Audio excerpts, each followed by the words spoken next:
Good morning friends. So welcome to the prelims booster session. आज का पहला topic है बायोलॉजिकल डाइवर्सिटी अमेंडमेंट बिल 2021। ये टॉपिक आपके एनवायरनमेंट के लिए इंपॉर्टेंट है। राज्यसभा ने recently biological diversity amendment bill 2021 को जो है वो क्लियर कर दिया है लोकसभा से। तो अ, अब जो है ये इसके लिए हमको पहले समझना पड़ेगा कि ये एक्चुअल एक्ट क्या है और अमेंडमेंट क्या हुई है इसमें। तो एक्चुअल एक्ट ये है कि बायोलॉजिकल डाइवर्सिटी को इंडिया में प्रिजर्व करने के लिए 2002 में ये एक्ट पास किया गया था, जिसमें एक मैकेनिज्म दिया गया है इक्विटेबल शेयरिंग ऑफ बेनिफिट्स का। अब बायोडाइवर्सिटी इसमें किसको कहते हैं? तो बेसिकली जो भी लिविंग ऑर्गेनिजम्स में चाहे सारे सोर्सेज में से जितनी भी वेरिएबिलिटी है, मतलब अलग अलग डाइवर्सिटी है विद इन स्पीशीज और बिटवीन स्पीशीज और इकोसिस्टम्स, उसको हम बायोडाइवर्सिटी कहते हैं। तो इसमें प्लांट्स, एनिमल्स, माइक्रो ऑर्गेनिजम्स, उनका जेनेटिक मटेरियल और बायो प्रोडक्ट सब आ जाता है। उसको प्रिजर्व करने के लिए हमने नेशनल बायोडाइवर्सिटी अथॉरिटी जो है वो नेशनल लेवल पर बनाई है, स्टेट बायोडाइवर्सिटी बोर्ड जो है वो स्टेट लेवल पर बनाए हैं, और लोकल लेवल पर बायोलॉजिकल मैनेजमेंट कमेटीज़ बनाई गई हैं। इस एक्ट में प्रोविजन है कि लोकल कम्युनिटीज़ को फेयरली कंपनसेट किया जाता है अगर उनका बायोलॉजिकल रिसोर्सेज यूज़ किए जाते हैं उनके। तो ठीक है। तो अब हम देखते हैं कि अमेंडमेंट बिल क्या कह रहा है। अब इस बिल की ज़रूरत क्यों पड़ी? आयुष मेडिसिन सेक्टर का कहना था, सीड सेक्टर का कहना था, इंडस्ट्री का कहना था, रिसर्च सेक्टर्स का भी कहना था कि आप जो है इस बिल के प्रोविजंस को या इस एक्ट के प्रोविजंस को थोड़ा स्ट्रीमलाइन करो, कंप्लायंस बर्डन को थोड़ा सिंप्लीफाई करो, क्योंकि हमें अदरवाइज पेटेंट एप्लीकेशन प्रोसेस में बहुत दिक्कत आती है। ठीक है। तो अब जो है इस बिल में आयुष प्रैक्टिशनर्स को जो है वो एक तरह से एक तरह बायोडाइवर्सिटी बोर्ड्स को इंटिमिडेट करने की ज़रूरत नहीं पड़ेगी अगर वो बायोलॉजिकल रिसोर्सेज और नॉलेज का एक्सेस ले रहे हैं। तो फॉरेन इन्वेस्टमेंट्स भी लाने के इसमें जो है प्रोविज़न है बायोलॉजिकल रिसोर्सेज में, रिसर्च में, पेटेंट में। फास्ट ट्रैकिंग करने के लिए रिसर्च को जो है उसमें उसके लिए सिंप्लीफाई कर दिया गया है पेटेंट एप्लीकेशन प्रोसेस को, और कई जो है ऑफेंसेस को डिक्रिमिनलाइज भी कर दिया गया है। तो ईज़ ऑफ डूइंग बिजनेस के नाम पर ये जो है बिल लाया गया है। अब इसका क्रिटिसिज्म ये हो रहा है कि ट्रेडिशनल नॉलेज और आयुष इंडस्ट्री को बेनिफिट पहुंचाने के लिए लोकल कम्युनिटीज़ के जो बेनिफिट हमको देते थे वो छीन लिए गए हैं। ठीक है। तो इसका वे अहेड ये है कि ऑफ कोर्स पेनल्टी स्ट्रक्चर जो है उसको जनरस नहीं करना है हमें, उसको ज़्यादा आप सिंपल बना दोगे तो ऑफ कोर्स कोई वो रह नहीं जाएगा, कोई भी डेटरेंस ही नहीं रह जाएगा। और लोकल कम्युनिटीज़ को ऑफ कोर्स आपको उस हिसाब से कंपनसेट करना है जितना कि प्रॉफिट्स रियलाइज करती हैं ऑर्गेनाइजेशंस उस बायोलॉजिकल रिसोर्सेज का यूज़ करते हुए। नेक्स्ट हम टॉपिक देखते हैं CHD1 जीन। ये टॉपिक आपके साइंस एंड टेक्नोलॉजी के लिए इंपॉर्टेंट है। तो एक न्यू स्टडी हुई है जिसमें कि देखा गया है कि अफ्रीकन डिसेंट के लोग, उनमें CHD1 जीन वेरिएंट है जिससे कि HIV जो वायरस है उसको कंट्रोल किया जा सकता है। तो ये chromodomain helicase DNA binding protein 1 like जो है, इसमें ऐसी इन्फॉर्मेशन होती है जिससे कि प्रोटीन्स बनाए जा सकते हैं, बॉडी DNA डैमेज को रिपेयर कर सकती है। ठीक है। तो ये अफ्रीकन पॉपुलेशन में लगभग 4 से 13% अफ्रीकन पॉपुलेशन में ये जो है इस जीन की वजह से देखा गया है कि वायरल लोड जो है HIV के केस में वो कम रहा है। और उनमें जब वायरल लोड कम होता है तो वो स्प्रेड भी कम करते हैं वायरस को, और उनकी जो है खुद की इलनेस को भी वो ठीक कर लेते हैं। HIV क्या होता है? एक इन्फेक्शन जो कि बॉडी के इम्यून सिस्टम को अटैक करता है, और ये बॉडी के वाइट ब्लड सेल्स को अटैक करता है जिससे कि आपका इम्यून सिस्टम ख़राब होने लग जाता है या वीक होने लग जाता है। इसको of course anti retroviral therapy से जो है हम ट्रीट भी करके प्रिवेंट भी कर सकते हैं। ठीक है। नेक्स्ट हम टॉपिक देखते हैं राजमार्ग यात्रा एप्लीकेशन। इकोनॉमी के लिए इंपॉर्टेंट है, गवर्नेंस के लिए भी इंपॉर्टेंट है। Recently national highways authority of India ने एक सिग्निफिकेंट स्ट्राइड लिया है। उन्होंने हाईवे यूज़र एक्सपीरियंस को इम्प्रूव करने के लिए राजमार्ग यात्रा एप्लीकेशन लॉन्च की है। इससे ट्रैवलर्स को एक जो है वो एम्पावर किया जाएगा इंडियन नेशनल हाईवेज़ पे कि वो एफिशिएंट कंप्लेंट रिड्रेसल सिस्टम का एक्सेस कर सकें। इसमें जो है आपकी वन स्टॉप रिपोजिटरी बनेगी एसेंशियल इन्फॉर्मेशन की नेशनल हाईवे यूज़र्स के लिए।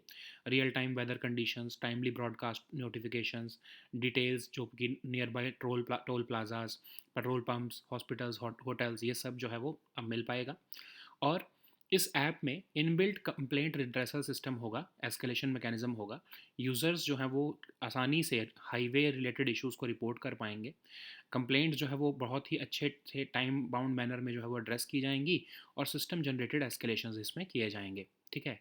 बैंक पोर्टल्स का भी एक्सेस मिल जाएगा ताकि फास्ट टैग सर्विसेज भी एक्सेस कर लें। ठीक है। Over speeding notifications, voice assistance जो है, ये सारी सेफ ड्राइविंग बिहेवियर को प्रमोट करने के लिए इसी ऐप के अंदर सब कुछ मिल जाएगा। नेक्स्ट हम टॉपिक देखते हैं यूनेस्को हेरिटेज डेंजर लिस्ट। ये टॉपिक आपके इंटरनेशनल रिलेशंस के लिए इंपॉर्टेंट है। रिसेंटली यूनेस्को के जो एक्सपर्ट्स हैं उन्होंने कहा है एक न्यू रिपोर्ट में कि इटालियन सिटी ऑफ वेनिस को जो है वो list of world heritage sites in danger में डालना चाहिए। तो अब ये जो सिटी है ये थ्रेटन्ड है। जो जो आपके ये लिस्ट जो है उसमें वो सिटीज़ डाली डाली जाती हैं जो किसी आर्म्ड कॉन्फ्लिक्ट या वॉर, अर्थक्वेक्स या natural disasters, pollution, poaching, uncontrolled urbanisation, इन सब से जो है अगर थ्रेटन हो तो। अनचेक टूरिस्ट डेवलपमेंट भी अगर हो रही है तो उसमें जो है वो उस सिटी को डाला जाता है, ऑफ कोर्स जैसे वेनिस के केस में हो रहा है।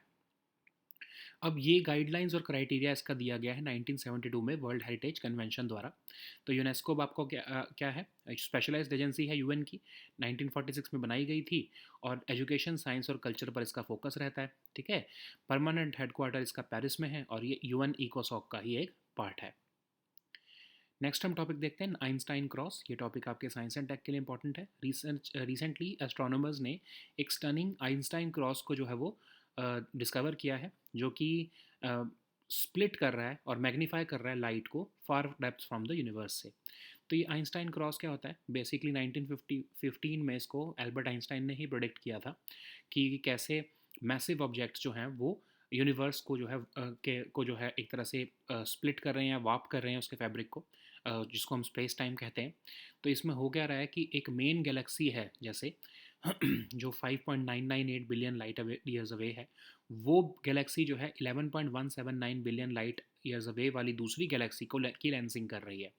तो ये आइंस्टाइन क्रॉस बनता कैसे, बेसिकली जब एक मैसिव गैलेक्सी एक डायरेक्टली किसी के एक दूसरी गैलेक्सी के दूसरे डिस्टिंक्ट बैकग्राउंड ऑब्जेक्ट, चाहे वो गैलेक्सी हो चाहे क्वाज़ार हो, उसके सामने आ जाती है जब, तो उससे क्या होता है कि जो ग्रेविटेशनल इफेक्ट है उस गैलेक्सी का, वो बेंड कर देता है जो पीछे से आने वाले जो है ऑब्जेक्ट की लाइट को। ठीक है। तो इससे एक आइंस्टाइन रिंग का फिनोमेना भी बनता है। अब ये बहुत ही रेयर होता है, इसके लिए बहुत ही प्रिसाइज अलाइनमेंट चाहिए होती है उस लेंसिंग बॉडी की और लाइट सोर्स की, और एस्ट्रोनॉमर्स इस फिनोमेना को स्ट्रॉन्ग ग्रेविटेशनल लेंसिंग कहते हैं। ग्रेविटेशनल लेंसिंग क्या होती है, बेसिकली एक मैसिव सेलेस्टियल बॉडी जैसे कि गैलेक्सी क्लस्टर एक जो है किसी दूसरे जो है गैलेक्सी को की लाइट को जो है वो जब बेंड कर देती है, लाइक जैसे कि एक लेंस कर देता है, तो उसको हम कहते हैं ग्रेविटेशनल लेंसिंग। क्योंकि इस जब ये बेंड करता है लाइट को तो उससे एक फिनोमेना भी बनता है, मैग्नीफिकेशन। तो आप जैसे लेंस में देखते हो वैसे ही आपको जो है जो टू डिस्टेंट या गैलेक्सी है वो काइंड ऑफ एक लेंस की तरह आपको बहुत ही पास दिखने लगती है। ठीक है। नेक्स्ट हम टॉपिक देखते हैं इन स्पेस। ये टॉपिक आपके साइंस एंड टेक के लिए इंपॉर्टेंट है। 3 प्राइवेट सेक्टर सैटेलाइट मेकर्स जो है वो अपने अर्थ ऑब्जर्वेशन सैटेलाइट जो हैं वो इस साल भेजने वाले हैं यूजिंग इसरो का जो है इंफ्रास्ट्रक्चर, ऐसा इन स्पेस ने बताया है। तो इन स्पेस क्या है, एक इंडिपेंडेंट नोडल एजेंसी है डिपार्टमेंट ऑफ स्पेस के अंडर। इसको बनाया गया था स्पेस एक्टिविटीज़ को अलाउ करने के लिए, और ये ग्रेटर प्राइवेट पार्टिसिपेशन चाहती है इंडिया के स्पेस एक्टिविटीज़ में। इन स्पेस एक इंटरफेस की तरह काम करती है between ISRO and private parties, और ये असेस करती है नीड्स और डिमांड्स ऑफ प्राइवेट प्लेयर्स। ये इन स्पेस जो है वो सेकंड स्पेस ऑर्गेनाइजेशन है गवर्नमेंट ऑफ इंडिया ने जो पिछले 2 साल में सेटअप की है। पहली ऑफ कोर्स NSIL थी जो कि एक पब्लिक सेक्टर अंडरटेकिंग है, और एक वो मार्केटिंग आर्म ऑफ इसरो की तरह काम करती है। नेक्स्ट हम टॉपिक देखते हैं study in India portal. Governance के लिए टॉपिक इंपॉर्टेंट है। एजुकेशन मिनिस्ट्री ने recently study in India portal को जो है लॉन्च किया है। इसका बेसिक मोटिव ये है कि इंडिया को ग्लोबल हब फॉर एजुकेशन बनाया जाए, और ये शोकेस करता है कि कैसे एकेडमिक प्रोग्राम जो है इंडिया के हायर एजुकेशन इंस्टीट्यूशंस में चल रहे हैं, चाहे अंडर ग्रेजुएट, पोस्ट ग्रेजुएट या डॉक्टोरल प्रोग्राम्स हो। सारी इन्फॉर्मेशन एकेडमिक फैसिलिटीज़ से लेकर रिसर्च सपोर्ट तक इन्फॉर्मेशन अवेलेबल है इंस्टीट्यूट्स के बारे में इस पोर्टल पर। एक वन स्टॉप स्पॉट बन चुका है स्टूडेंट रजिस्ट्रेशन के लिए, वीज़ा एप्लीकेशन प्रोसेस के लिए, कौन से कोर्स आप करना चाहते हो उसको चूज़ करने के लिए। तो स्टूडेंट्स को जो है मोर देन वन इंस्टीट्यूट या कोर्स में भी जो है अप्लाई करने का वो प्रोविज़न देने वाला है ये study in India portal. Study in India portal जो study in India programme education ministry का प्रोग्राम है, 2018 में लॉन्च किया गया था कि इंडिया को एक प्राइम एजुकेशन हब की तरह जो है एंडोर्स करें हम, फॉर इंटरनेशनल स्टूडेंट्स। नेक्स्ट हम टॉपिक देखते हैं spike and loss ATGM, anti tank guided missile. ये टॉपिक आपके सिक्योरिटी के लिए इंपॉर्टेंट है।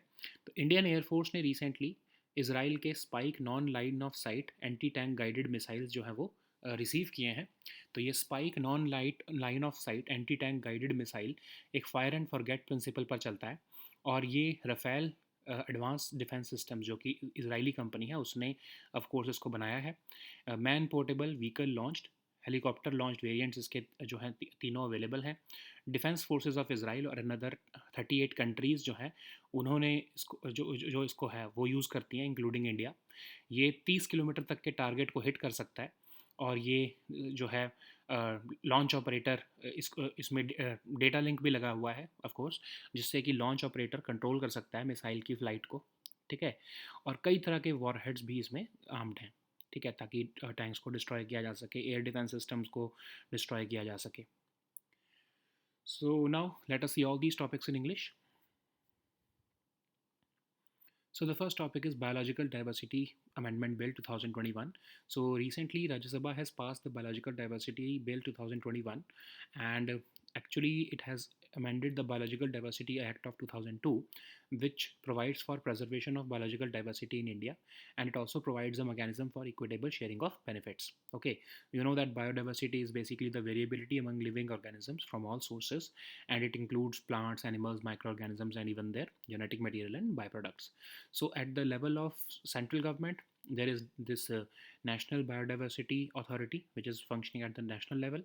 Then there is state biodiversity boards and biological management committees who are working in the field at the level of state and local bodies respectively. And there is also a provision for compensating local communities in case we are using their biological resources, which has been historically conserved by them. Okay, so what is the amendment bill? So what was the need of bringing this amendment bill? So concerns were raised by Ayush medicine sector, seed industry, um, and research sectors that there should be simplification and streamlining of procedures, and also reduction in compliance burden, so that in conducive environment can be created for collaborative research and investments. So it was also demanded that patent application process must be streamlined. Okay, so this bill exempts Ayush practitioners from intimidating biodiversity boards for accessing biological resources or knowledge, and it also brings more foreign investments in biological resources. It also facilitates fast tracking of research, simplifying the patent application process, and it also decriminalizes certain offenses. So it is being amended in the name of doing in the name of ease of doing business, especially for the Ayush industry. Okay, so this is what is being criticized, that in the name of this ease of doing business, the codified traditional knowledge is being uh, it is being given freely to the Ayush industry, and local communities are being denied the benefits which they otherwise receive under this act. Okay, so the way ahead is also the same. Joint Parliamentary Committee, which the bill was referred, had also advised that penalty structure should not be diluted, and it should be proportionate to the profits realized by the organizations using these biological resources. So the next topic is CHD1 gene. This topic is important for your uh, science and tech section. According to a new study, some people of African descent possess this CHD1L gene variant, which likely controls human immunodeficiency virus, that is the HIV virus. So this CHD1L contains information which can make proteins, and it which allows the body to repair the DNA damage. And this CHD1L variant gene basically is present in African population, and it has been linked to the reduced viral load. So people carrying this variant had a lower viral load as compared to those who don't, and it also lowers the risk of spreading the virus, and it also slows down the process of their own illness. So about 4% to 13% of people with African origin could be carrying this particular variant. So what is HIV? It is an infection which attacks the immune system of the body, and it targets body's white blood cells, and it also weakens the immune system. It can be treated and prevented with antiretroviral therapy. So the next topic is Rajmarg Yatra application. This topic is important for your uh, governance and economy section. Recently, NHAI has made a significant stride to improve the highway user experience with the launch of Rajmarg Yatra application. So it empowers travelers with comprehensive information on Indian national highways and also offering them with efficient complaint redressal system.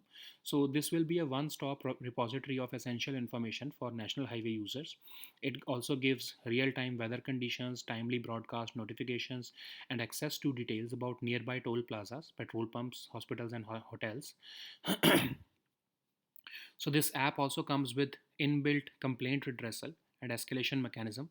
Users can also easily report highway related issues. Registered complaints will also be handled in a time bound manner with system generated escalations.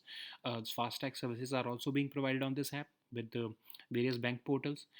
There will also be overspeeding notifications and voice assistance for safe driving behavior. So the next topic is UNESCO Heritage Danger List. This topic is important for your international relations. So recently, experts from UNESCO have stated in a new report that the Italian city of Venice should be added to a list of World Heritage Sites in danger. So basically, these cities which are added to this list are threatened either due to factors like armed conflict and war, earthquakes, and other natural disasters, or uncontrolled urbanization, or even unchecked tourist development, for which Venice has been suggested to be added to this list. So UNESCO has laid down certain guidelines and criteria under the 1972 World Heritage Convention, which decides whether a property is faced with specific and proven imminent danger or threat. So UNESCO, we all know that it's a specialized agency of UN, and it was formed in 1946 to promote international collaboration in education, science, and culture. So, as an agency has its permanent headquarters in Paris, and its parent organization is UNESCO. So the next topic is Einstein cross. This topic is important for your science and tech section. Recently, astronomers have discovered a stunning example of Einstein cross splitting and magnifying light from far depths of the universe. So this existence of Einstein cross was predicted way back in 1915 by Albert Einstein, and it was described that how the how the massive objects warp the fabric of universe called the space time. And under this Einstein cross, what is happening is that there is a main galaxy which is about 5.9, about 6 billion light years away from Earth, and it is basically lensing 11 a galaxy which is about 11.179 billion light years away from it. Okay, so Einstein cross is formed when a massive galaxy sits directly in front of a more distant background object, in this case a galaxy, and the distribution of matter around that galaxy and its gravitational effect bends the light from the object which is behind it, and forms the so-called Einstein ring. So creating this Einstein cross requires a precise alignment of these lensing bodies, in this case the two galaxies, and the astronomers refer to this as a strong gravitational lensing. So what happens during gravitational lensing? So it happens when a massive celestial body like a galaxy cluster causes sufficient curvature of the space-time so that light around it gets visibly bent as if it is done by a lens. So because of lensing, this magnification happens, and it allows us to observe the objects which are so far behind of the other object to be witnessed, and it allows us to be seen like as if we are seeing through a lens. So the next topic is in space. This topic is important for your science and tech section. So three private sector satellite makers are going to send their Earth observation satellites using the infrastructure of ISRO as per the sector regulator in space. InSpace is an independent nodal agency under Department of Space, and it was set up to allow space activities and usage of Department of Space owned facilities by non-government private entities, and it acts as an interface between ISRO and private parties. It assesses the needs and demands of private players and of course communicates the same to the Department of Space. InSpace is the second such space organization which was set up by government in the last 2 years, the first one being NSIL, which is a public sector undertaking which is set up to serve as the marketing arm of ISRO. So the next topic is Study in India portal. This topic is important for your governance section. So Education Ministry has recently launched the Study in India portal, and it aims to establish India as a global hub for education. It will showcase the academic programs in the higher educational institutions of India. This portal will have information about the academic facilities, research support, and related information available in the institutes. It will be a one-stop spot for student registration, visa application process, and choosing the desired courses. It will also have provisions for students to apply in more than one institute or course of their choice. Okay, so this is part of Study in India program, which was launched by the Education Ministry in 2018 to endorse India as a prime education hub for international students. So the next topic is Spike NLOS ATGM, or the anti-tank guided missile. This topic is important for your security section. So Indian Air Force has recently received Israel's Spike NLOS anti-tank guided missiles. So this is basically a fire and forget anti-tank and anti-personnel missile, which has been developed by Rafael Advanced Defense Systems of Israel, and this is available in man-portable vehicle-launched and helicopter-launched variants. It is used by the defense forces of Israel and another 38 countries, including India, of course, and it can hit targets from distances of up to 30 kilometers. It uses an electro-optical seeker, which enables the operator to clearly see the targets. This seeker is also coupled with a data link, which enables the launch operator to control the missile in flight. And it can be armed with different types of warheads, which can be suited to destroy tanks, air defense systems, or even you can be used in urban combat situations. So these were our topics for today. We'll meet next time on Monday now. Until then, goodbye and take care.